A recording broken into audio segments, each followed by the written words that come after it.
हाय, और आज मैं एक डिस्टर्बिंग सर्वाइवल मूवी आपके सामने पेश कर रही हूँ, बैटल रॉयल, जो कि 2000 में रिलीज हुई थी और उस समय की काफी ब्रूटल मूवीज में से एक है। जब कहानी शुरू होती है तब जापान की अर्थव्यवस्था मंदी का शिकार बनी हुई थी। बेरोजगारी काफी बड़ी थी। इसका असर टीनेजर्स पे काफी पड़ा था। आगे जाके जॉब नहीं है, इसीलिए ये स्कूल जाना ही बंद कर दे हैं और आगे जाके पैसों के लिए ये लोग चोरी और लोगों को मारने का काम भी करने लगते हैं, जिसके कारण जो अडल्ट लोग रहते हैं वो भी टीनेजर से डरने लगते हैं। अब इस हालत को देखते हुए Japanese government millennium education reform act लाती है, यानी बैटल रॉयल एक्ट, जिसमें रैंडमली एक स्कूल और उसका एक क्लास चुना जाएगा और उनको एक डेजर्टेड आइलैंड लेके जाके आपस में लड़ाएंगी। आखिरी में सिर्फ एक ही सर्वाइवर बचेगा। इससे होगा क्या, अंडर 18 के जो बच्चे हैं वो अपने आप कम होंगे, जिसके कारण जुर्म भी कम होगा। कहानी की शुरुआत होती है जहाँ पे हम पिछले साल की बैटल रॉयल की विनर देखते हैं, जो कि एक लड़की रहती है और आइलैंड से उसे लेके आते हैं। पूरी मीडिया उसके पीछे थी और वो लड़की काफी विशियस स्माइल देती है। अब कहानी मुड़ती है और हम एक लड़के को देखते हैं जिसका नाम नानाहारा था। इसकी माँ इसके बचपन में ही चल बसी थी और इसके पिता ने हाल ही में आत्महत्या की थी। अब इस दुनिया में इसका कोई भी नहीं था और इस पूरी सिचुएशन को वो कैसे तैसे संभाल रहा था। दूसरी जगह हम इसी के स्कूल में देखते हैं जहाँ पे बच्चों ने क्लास ज्वाइन करना ही बंद कर दिया है। एक क्लासरूम में हम इनके टीचर मिस्टर किटोना को देखते हैं। बच्चे ना आने के कारण वो क्लास से निकल जाते हैं, लेकिन तभी नोबू नाम का एक लड़का इनके पैर पे चाकू मार के वहाँ से भाग जाता है। को बहुत ज्यादा घाव आता है। वो चाकू उधर ही गिर गया था। चाकू अगर सर के हाथ में लगता तो नोबू ट्रबल में आ जाता। इसीलिए उसकी एक दोस्त रहती है नोरिको, वो इस चाकू को छुपाती है। अब इस हादसे के कारण वो टीचर स्कूल छोड़ के चले जाते हैं और इन बच्चों की लाइफ ऐसे ही मूव ऑन होती है। अब एक साल बीत जाता है। इनका जो क्लास था 3B, इसकी एक दिन फील्ड ट्रिप थी। यहाँ पे हम नोरिको, नानाहारा, नोबू इन सबको देखते हैं। सब लोग मजे कर रहे थे, लेकिन कुछ समय बाद इन लोगों को बेहोश किया जाता है। जब इन्हें होश आता है तब ये लोग अजीब से एक रूम में थे और सबके गले में एक इलेक्ट्रॉनिक कॉलर थी और आसपास पूरे आर्मी के लोग तैनात थे। और वहाँ पे उनके पुराने टीचर मिस्टर किटोना आते हैं। तो वो कहते हैं कि तुम सब लोग एक डेजर्टेड आइलैंड पे हो और तुम्हें BR लॉ के तहत यहाँ पे लाया गया है। अब इनको BR लॉ क्या है ये पता होता है, इसीलिए सारे बच्चे पैनिक होने लगते हैं और पूछते कि हमारे टीचर कहाँ पे। तो इनके टीचर को भी मार दिया गया था क्योंकि वो अपोज कर रहे थे। वो सबको पता था कि BR लॉ के लिए उनका क्लास चुना गया है क्योंकि इनके क्लास के बच्चे ना तो टीचर की इज्जत करते थे, टीचर को मारते थे, भला बुरा कहते थे और कभी भी उन्होंने क्लास अटेंड नहीं की थी।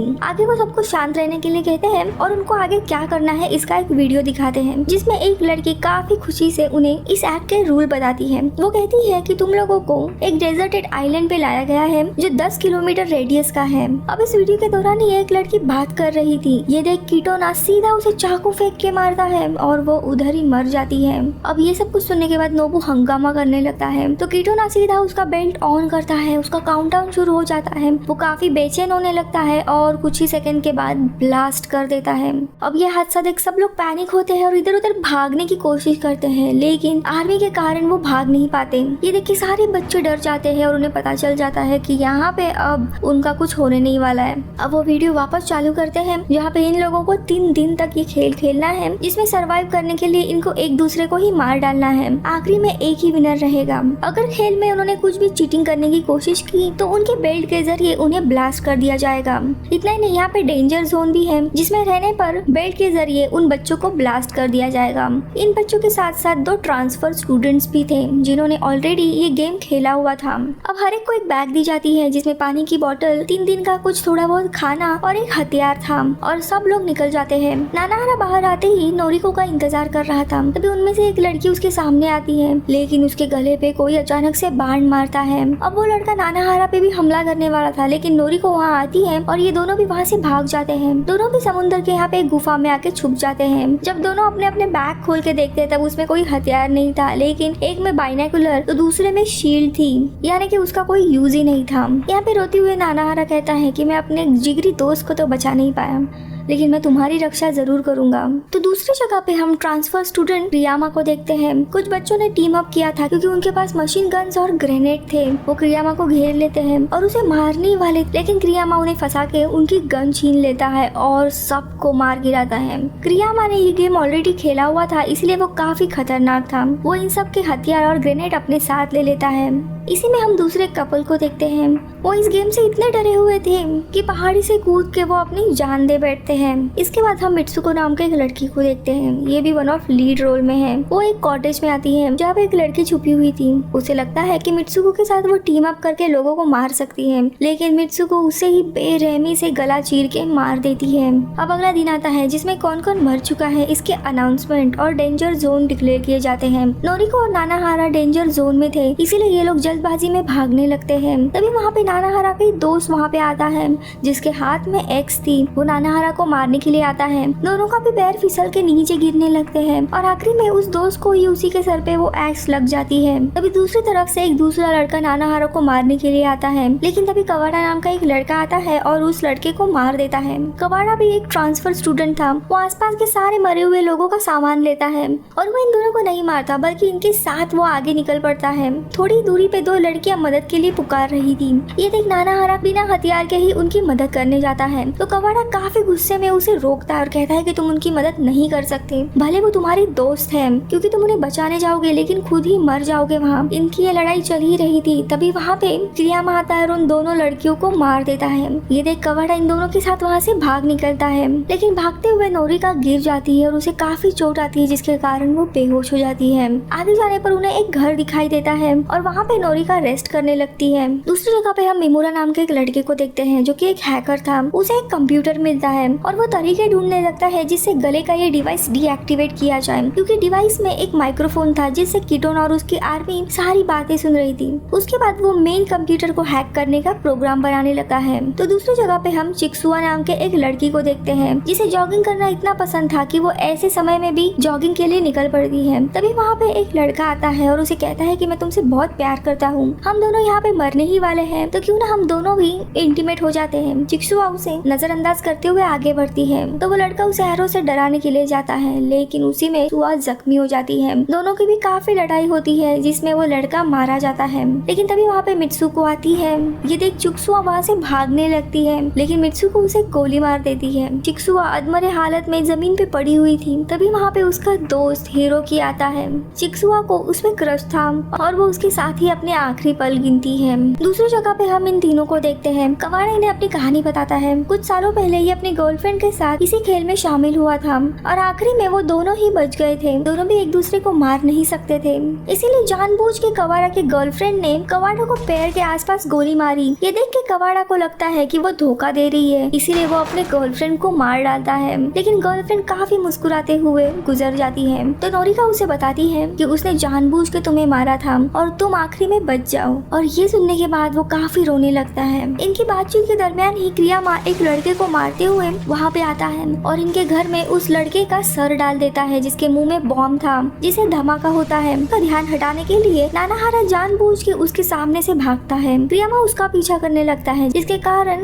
नोरिको और कवाड़ा बच जाते हैं। यहाँ पे क्रियामा उसे मारने ही वाला था, लेकिन तभी उनकी गन स्टक हो जाती है और नानाहारा का एक दोस्त आके उसे बचाता है और दोनों भी पानी में जंप मारते हैं। दूसरी जगह पे जो हैकर था मिमुरा, उसने हैकिंग का एक प्रोग्राम और एक बॉम्ब भी बना लिया था और उसका प्लान था कि हेडक्वार्टर में प्रोग्राम को डिसेबल करके ये बॉम्ब वहाँ पे ब्लास्ट करके सबको मार डालेंगे। हम यहाँ पे नानाहारा को देखते हैं जो अगले दिन दोपहर में उसकी आँख खुलती है तो वो एक लाइट हाउस में था जहाँ पे यूकी नाम की लड़की ने उसे मलम पट्टी की थी। नानाहारा उसे बताता है कवाड़ा और नोरिको दोनों एक साथ हैं और कवाड़ा के पास इस आइलैंड से भागने का प्लान भी है, हम बच सकते हैं। अब यूकी उसे आराम करने के लिए देती है और अपने बाकी दोस्तों से मिलने जाती है। सो यहाँ पे लाइट हाउस में 5 से 6 लड़कियाँ थी जिनके पास काफी अच्छे हथियार थे और अपना प्रोटेक्शन कर रही थी। इनमें से एक लड़की थी जिसे लग रहा था नानाहारा ने उसके बॉयफ्रेंड को मारा है, जो एक्स वाला लड़का था वो। तो उसका बदला लेने के लिए उसने जानबूझ के उसके खाने में जहर मिला दिया था। लेकिन तभी वहाँ पे एक दूसरी लड़की आती है और वही वो खाना खाने लगती है और जहर के कारण वो बेचारी उधर ही मारी जाती है। अब ये देख लड़कियाँ काफी डर जाती कि किसने जहर मिलाया था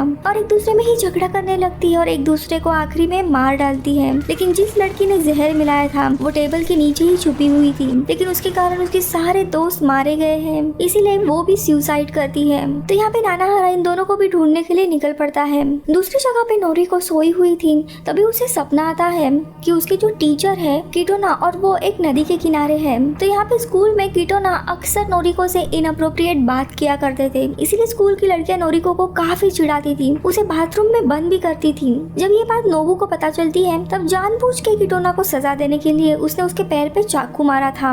यहाँ पे नोरिको और कवारा दोनों भी डेंजर जोन में आए थे, इसीलिए लोग भागने लगते, लेकिन नोरिको भाग नहीं पाती, इसीलिए वो पीछे छूट जाती है और दोनों भी अलग होते हैं। तभी नोरिको के सामने मित्सुको आ जाती है। वो उसे मारने ही वाली थी, लेकिन तभी उनके टीचर किटोना वहाँ पे आते हैं, क्योंकि किटोना को नोरिको काफी पसंद थी, तो उसे बचाने के लिए ही वो वहाँ पे आते हैं। मित्सुको वहाँ से भाग जाती है और वहीं पे नानाहारा उसे दिखाई देता है। मित्सुको एक जगह जाती है जहाँ पे उसे एक लड़की दिखाई दे रही थी, वो रो रही थी। वो उसे बहुत ही बेरहमी से मार देती है। मित्सुको किसी को भी मारने से जरा भी कतराती नहीं थी, क्योंकि बचपन में उसके साथ कुछ हादसा हुआ था जहाँ पे उसकी माँ हमेशा शराब के नशे में धुत रहती थी और एक आदमी आके मित्सुको को गलत तरीके से टच करता था।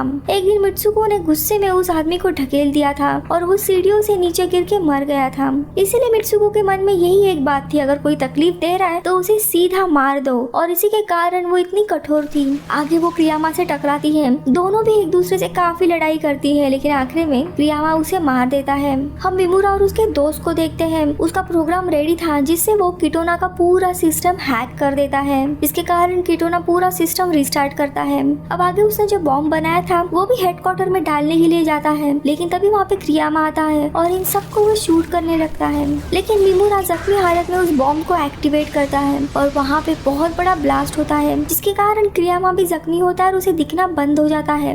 अब ये आग देख के कवारा, नानाहारा और नोरिको, लेकिन आग से क्रियामा बाहर आता है और इनकी आवाज सुन के इनके ऊपर फायरिंग करने लगता है। इसीलिए आखिरी में कवारा उसके साथ लड़ाई करता है और उसे मार देता है, लेकिन इस लड़ाई में कवारा भी काफी जख्मी हुआ था। अब अगले दिन सुबह हो जाती है और सारे स्टूडेंट मारे गए थे सिवाय इन तीनों के। नानाहारा पूछता है कि अब क्या करना है, तो हंसते हुए कवारा कहता है कि तुम दोनों भी बहुत भोले हो, इसीलिए मैं तुम्हारे साथ आया था। और वो इन दोनों को भी गन पॉइंट पे पकड़ता है और 2 गोलियों की आवाज हम सुनते हैं। ये सारी बातें किटोना सुन रहा था, लेकिन यहाँ पे कवारा को पता है कि ये लोग उसकी बातें सुन रहे थे, इसीलिए उसने गोली मारने का सिर्फ नाटक किया था। असल में दोनों भी जिंदा थे। अब यहाँ पे इनका सिस्टम खराब होने के कारण उन्हें ये बात पता ही नहीं चलती कि दोनों भी जिंदा है। आखिर में कवारा बचा था, यानी वही विनर था। ये जानने के बाद किटोना प्रोग्राम को शट डाउन करता है। जख्मी हालत में थोड़ी देर के बाद कवारा हेडक्वार्टर पहुंच जाता है। अब प्रोग्राम बंद हुआ था, इसलिए उनका स्टाफ जो रहता है वो भी चले जाता है। आखिरी में सिर्फ किटोना था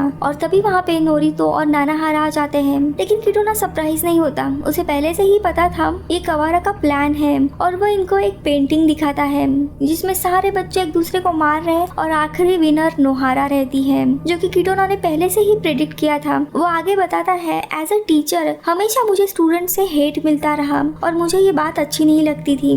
मेरी खुद की बेटी ने मुझे रिजेक्ट कर दिया था, इसीलिए वो नोरिको को अपने बेटी की तरह मानता था और उससे बात करना चाहता था। उसका कोई भी गलत इरादे नहीं थे उसको लेके, लेकिन उस बात को भी स्टूडेंट ने गलत तरीके से लिया। आखिर में वो कहता है, मेरा इस जिंदगी में कोई नहीं है, मुझे मार डालो, लेकिन तीनों भी उसे मारते नहीं है। ये देख वो नोरिको के ऊपर गन तान देता है और नानाहारा उसे आखिरी में मार डालता है। तभी पता चलता है किटोना के पास टॉय गन थी और वो अपनी आखिरी सांसें गिन रहा था और उसे उसके बेटी का फोन आता है। उसके साथ वापस आर्ग्यूमेंट होता है और वो अपनी आखिरी सांस लेता है। मूवी के अंत में ये तीनों भी एक बोट से वहाँ से निकलते हैं, लेकिन कवारा उसकी इंजरीज के कारण मर जाता है। लेकिन वो काफी खुश था कि उसने एक नए दोस्त बनाए थे। कुछ दिनों के बाद हम नानाहारा और नोरिको को शहर में देखते हैं। पुलिस से बचते और छुपते हुए ये लोग कहीं पे जा रहे थे और मूवी इधर ही खत्म हो जाती है। सो ये थी मूवी बैटल रॉयल, जहाँ पे गवर्नमेंट को क्राइम रेट कम करने थे, इसीलिए स्टूडेंट्स को आपस में ही लड़ाती है। ये कहानी कैसी लगी मुझे कमेंट सेक्शन में बताइए। मैं मिलूंगी